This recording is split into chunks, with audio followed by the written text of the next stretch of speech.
একদিন জনৈক নবাগত ব্যক্তি উদ্বোধনী স্বামী শারদানন্দ মহারাজ কি কথা প্রসঙ্গে বলছেন, আমি সাধু সঙ্গ করতে এসেছি।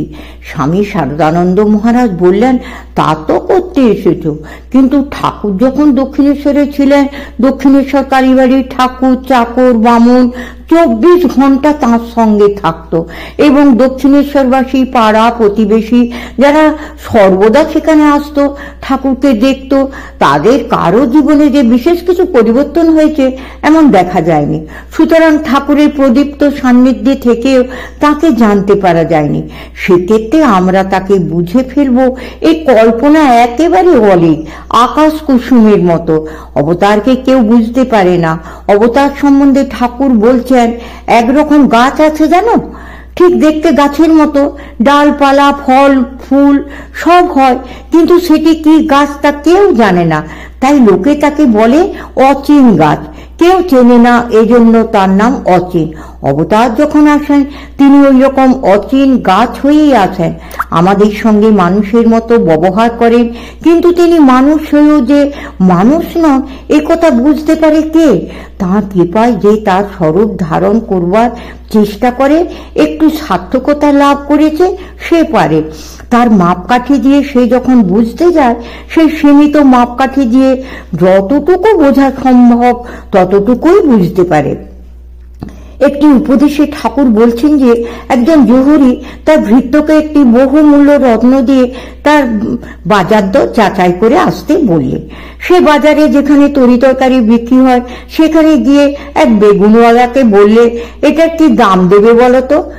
বেগুনওয়ালা বললে, বেশ চকচক করছে, মন্দ না তো, তা আমি ওর জন্য 1 সের বেগুন দিতে পারি। যে বিক্রি করতে এসেছে সে বললে, আর একটু বাড়াও না। না বাপু, আর একটাও নয়। সে ফিরে এসে মনিবকে বললে 1 সের বেগুন দেবে বললে। তারপর তিনি আর একটু বড় দরের ব্যাপারীর কাছে পাঠালেন। সে কি বলে, সে আর একটু মাত্রা বাড়িয়ে বললে। তারপর বললেন, এবার একজন ভালো জহুরির কাছে গিয়ে জিজ্ঞাসা করো। জহুরির কাছে যেতে সে দেখেই বললে, এ তো অমূল্য জিনিস, এ তুমি কোথায় পেলে? আমার যত সম্পত্তি আছে সব বিক্রি করো, এর দাম আমি দিতে পারবো না। যে জহুরি জগৎ চেনে সে এই কথাটি বুঝতে পারে, কিন্তু সেরকম জহুরি কজন আছে?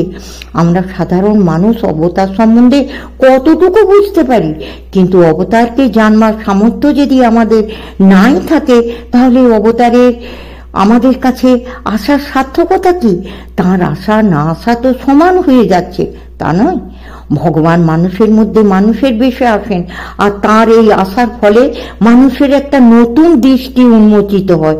সে তার মনুষ্যত্বের চরম আদর্শ দেখতে পায়। সেই আদর্শ সম্বন্ধে তার ধারণা যতটুকু, ততটুকুর ভিতর দিয়ে সে দেখে। ক্রমশ এই ধারণার বিস্তার হতে থাকে। যে বেগুন বিক্রি করছে তার চেয়ে যে কাপড় বিক্রি করছে তার ধারণা একটু বেশি, আর যে জহুরি যে তার ধারণা আরো বেশি। এইরকম শ্রী রামকৃষ্ণকে বুঝবার জন্য আমরা নিজের ছোট্ট মাপকাঠি দিয়ে বিচার করে দেখতে গিয়ে দেখি মাপে কুলোয় না। মহিমস্তত্ত্বে আছে ভগবান শঙ্কর এক লিঙ্গরূপ ধারণ করেছেন। ব্রহ্মা সেই লিঙ্গরূপ তলায় কত দূর অবধি গিয়েছে দেখবার জন্য ডুব দিলেন, কিন্তু শেষ পেলেন না। বিষ্ণু উপরের দিকে গেলেন, তিনিও শেষ পেলেন না। এই অন্ত না পাওয়া হচ্ছে অবতারের বৈশিষ্ট্য। আমরা আমাদের মাপকাঠি দিয়ে অবতারকে বুঝতে গিয়ে যখন দেখি মাপে কুলোয় না, তখন তার সম্বন্ধে আমাদের ধারণা হয় যে ইনি অসাধারণ। এই অসাধারণত্বকে ব্যক্ত করার জন্য কত কাব্য, কত দার্শনিক তত্ত্বের সৃষ্টি হয়েছে, কিন্তু কবিরাও সীমা নির্ণয় করতে পারেননি। দার্শনিকও তার অন্ত পাননি, কেউ তার অন্ত পায় না। কিন্তু না পেলেও তিনি যে অন্তকে অতিক্রম করে বিরাজিত, এ কথা সকলে বুঝতে পারে। যার যার বোধ শক্তি অনুসারে সে বোঝে। চিদাকাশে যার যা ভাসে তাই তার বোধের সীমানা। যার যতটুকু বুদ্ধি, যার আধারে যতটুকু ধরে সে ততটুকু দেখে, আর এও দেখে যে তার আধার ছাপিয়ে যাচ্ছে। এই অনন্তকে আমরা বুঝতে না পারলেও এইটুকুই বুঝতে পারি, আমাদের কাছে এই আদর্শ অপরিমেয় ঐশ্বর্য এনে দিয়েছে।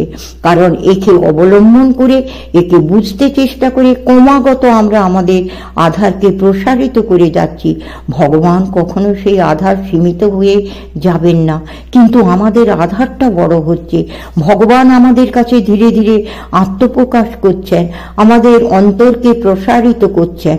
উপনিষদে একটি দৃষ্টান্ত দেয়া হয়, যথোদকনি শুদ্ধে শুদ্ধ মাসিক্তং তাদিগেব ভবতি এবং মনের বীজানত আত্মা ভবতি গৌতম। একটি শুদ্ধ জলবিন্দু একটি শুদ্ধ জলরাশির মধ্যে পড়ে সেই জলবিন্দু আর থাকে না, জলরাশিতে রূপান্তরিত হয়ে যায়। তেমনি জ্ঞানী ব্যক্তি যখন ভগবানকে জানতে চেষ্টা করেন, তখন তিনি তার আধারের মধ্য দিয়ে ভগবানকে বুঝতে চেষ্টা করেন, কিন্তু তার আধার সীমিত, তা দিয়ে ভগবানকে বোঝা যায় না। এই জন্য ক্রমশ তার আধার শুদ্ধ হতে থাকে, আধারের বিস্তার হতে থাকে। হতে হতে সেই আধারেরও আর কোনো সীমা থাকে না, তখনই তাকে বোঝা সম্ভব। অর্জুন যেমন শ্রীকৃষ্ণকে বলেছেন, স্বয়মেবাত্মানন্বিত্ব ত্বং পুরুষোত্তম, হে পুরুষ শ্রেষ্ঠ, তুমি নিজেই কেবল নিজেকে জানো, তোমাকে আর কেউ জানতে পারে না।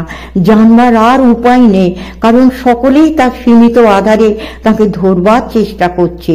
অসীমকে কখনো সীমার মধ্যে আবদ্ধ করা যায় না, একথা মানুষ বুঝতে পারে না।